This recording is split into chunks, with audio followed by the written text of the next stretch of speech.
talking to Gordon about reincarnation when he's been on my show a couple times. He said kids between 5 and 7 years old kind of remember their past lives, and they have their imaginary friends, and and then they kind of grow out of it, or it disappears after 7 for some reason. But I'm starting to wonder when I really think about it, because I have had some psychiatrists on my show. I've had a lot of people on the paranormal. And it just makes me wonder now, looking back at it, maybe she wasn't talking to nothing. And that's why the cats were so intense. I mean, of staring off at something that I couldn't even see. And their ears, so intense. So cats are more intriguing now, where we have dogs too. And they were like, I don't care. Right.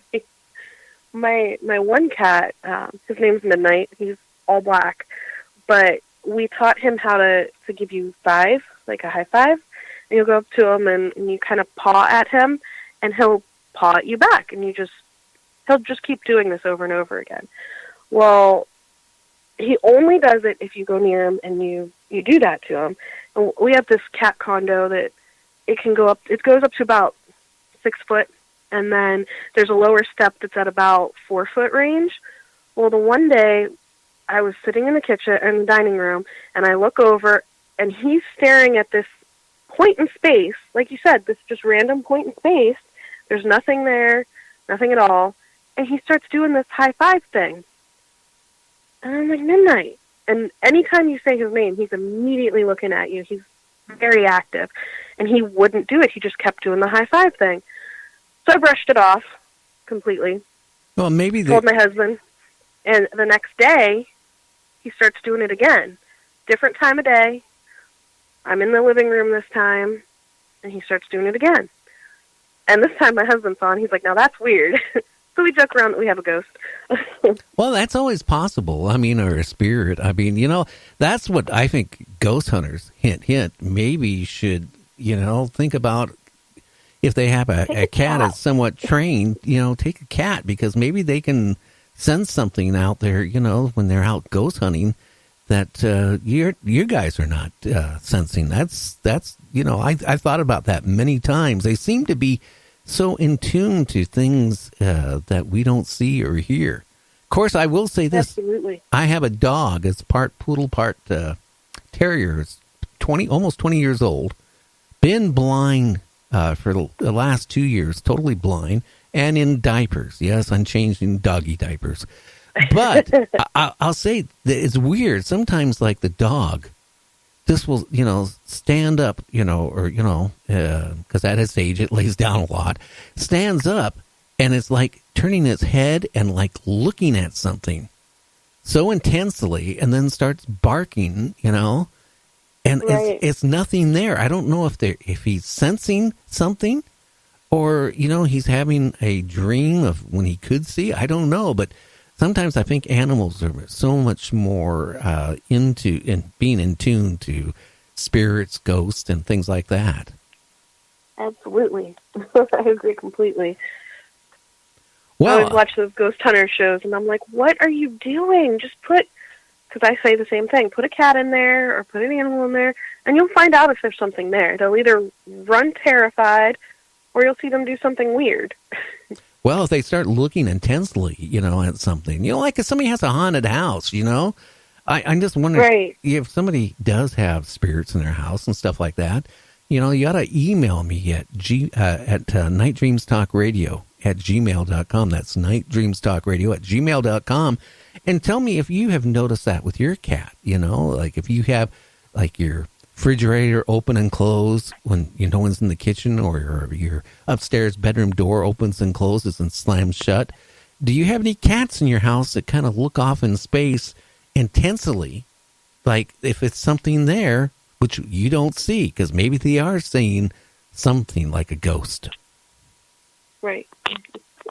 But anyway, getting back to your books again, so you can find your book at Amazon. You can find it on your website. You can go to your publisher and find it. And hopefully it's doing good, because it sounds like it'd be a good, interesting read.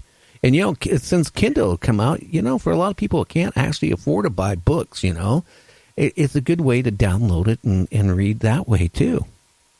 Definitely.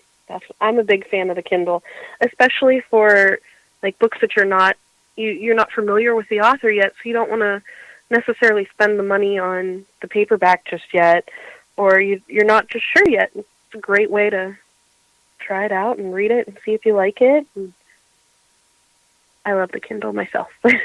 Okay, again, tell everybody your name, and again, your website, and where your publisher website, where they can find your book. And let's do that here before I say goodnight to you. Okay, my name is Kae Galla, and I wrote Starburst, which is the first in A Place to Call Home series. My website is kaegalla.com, and I also have a Reader's Hideout on Facebook, so if you want, come join me and follow me and see what's coming up, see what's new. Now, have you gone out in any of the local bookstores and show them your book and try to do like a book signing or get them interested in that? I know some of the small independent bookstores will do that. I've had a couple on here, guests, who've actually written books, but they own like a little small bookstore, and they really, take pride of new authors coming in with their new books, and, doing a book signing or doing a book story in front of people. I actually took a copy of it to our local library, and I signed it for them, and because they have a local author section, because like you said, the area takes pride in that, and so far I have it submitted there. I haven't had a chance to get out to any of the bookstores around here because I'm in a small town. We don't, unfortunately, have a whole lot of those. Our library is like our main focus point. They even have an area where you can purchase books there. So wow. I went straight there. What is your weather like in Ohio where you're at in the winter? Oh, all 4 seasons in one day? No, today is it's pretty dreary today. It was a misty kind of rain all day and dark and gloomy, and it's pretty cold outside. It almost sounds like Seattle weather. Now, out of curiosity, I've been asking a lot of guests this one question. Have you noticed any earth changes? Have you noticed like summers are changing a little bit and winters are changing? Have you noticed that? At least here, this year's summer was pretty bad compared to normal, and last year's summer was getting up there. It seems like our summers are getting hotter and our winters are getting colder. Well, it's really... And then the tornadoes have been coming around here more. Yeah, that's weird things. Like where I live, I've been here now going on 21 years, and I have a little fish pond before you come up to our house. It's a small pond, but I have some goldfish in it. For like about 18 or 17 out of those years, that pond would freeze solid, like one big giant ice cube. And then we have a bet, with my kids, like, hey, I wonder how many of the fish will come back alive after it thaws out. If the raccoons don't get them when it thaws out. But you know what? They always did. Then it started about 2 years ago that the pond got only a little layer of ice on it. And it would melt in between. This is in the worst part of winter. And, my wood stairs, I got a big flight of stairs going up from my house. We have a little mini farm.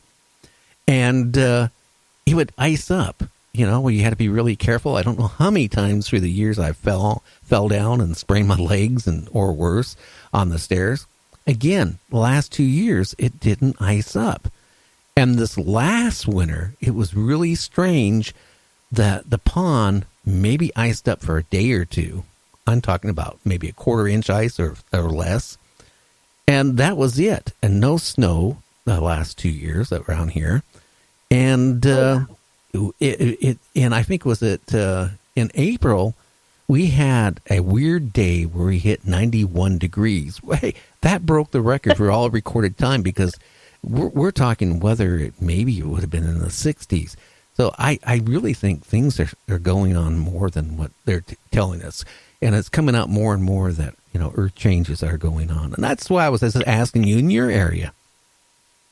Yeah, it definitely is. I remember in middle school, my science teacher telling us about the tornado belt and how it was going to reach our area of Ohio within the next 5 or 10 years. And it's been about 15 years, but now we're noticing like tornadoes more and more. Like, we're getting the warnings. It used to be we'd get maybe one a season, and this year alone, I think we had 5, and we even had one touchdown a couple cities over.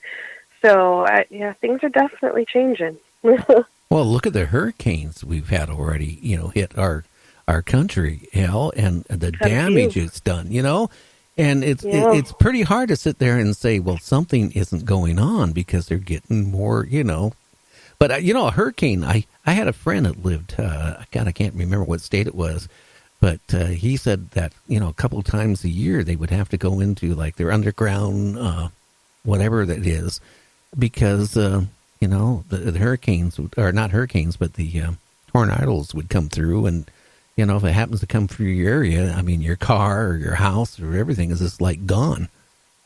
That is why I don't live in hurricane areas. Well, that's why I like the West Coast. So, I mean, at least I don't have to worry about that. But we actually had a couple small ones last year. I mean, little small ones. But that kind of freaked out the weathermen here because they said, oh, that's something that would never happen. And it happened. So, I don't know. Things that go on. Hey, anyway, kid, I want to thank you for being on Night Dreams. And thank you for having me. Yeah. And I'm going to check out your website here after I go off the air. And, tell your friends about Night Dreams Talk Radio, will you? Absolutely. Thank you so much for having me. Now, I noticed one thing. You don't sound nervous anymore. Yeah. Hey, I didn't notice that either.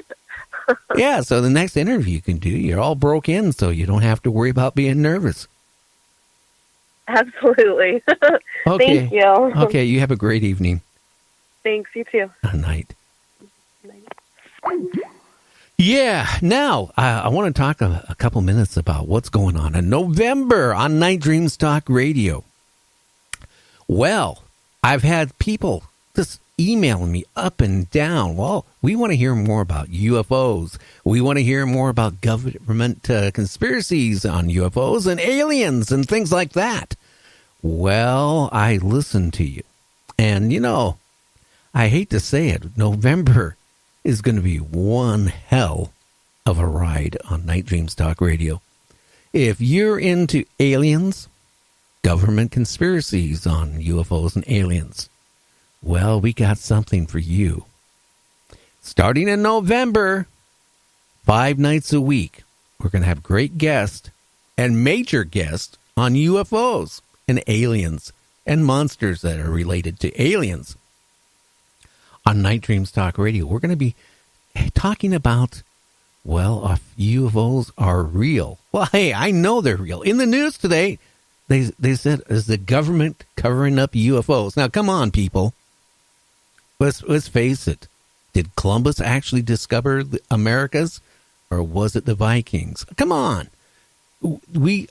Seriously, if we think we're the only life out there in the whole entire universe, something is wrong. There has to be life, not just us. Can you imagine McDonald's on some weird planet? No, anyway, but think about it. I mean, there is life out there, and are we being visited by aliens? Are aliens involved with our U.S. government and other foreign governments? Are they controlling the governments? Think about that. Are they swaying our government? Are they the black government, the underground government? Well, we're going to find all that stuff out in November on Night Dreams Talk Radio. Just think about it. I mean, supposedly aliens contacted the White House back when Eisenhower was president. And supposedly Eisenhower basically made agreement, a truth with the aliens, at least one species, that they would give us a bunch of technology. They would help us. But in return, they wanted to experiment on humans.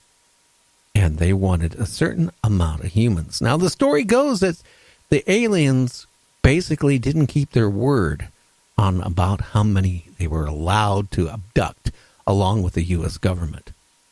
Yeah, I'm throwing the U.S. government into it. Then you wonder about what happens with the cow mutilations and the mutilations of people like in South America, Brazil,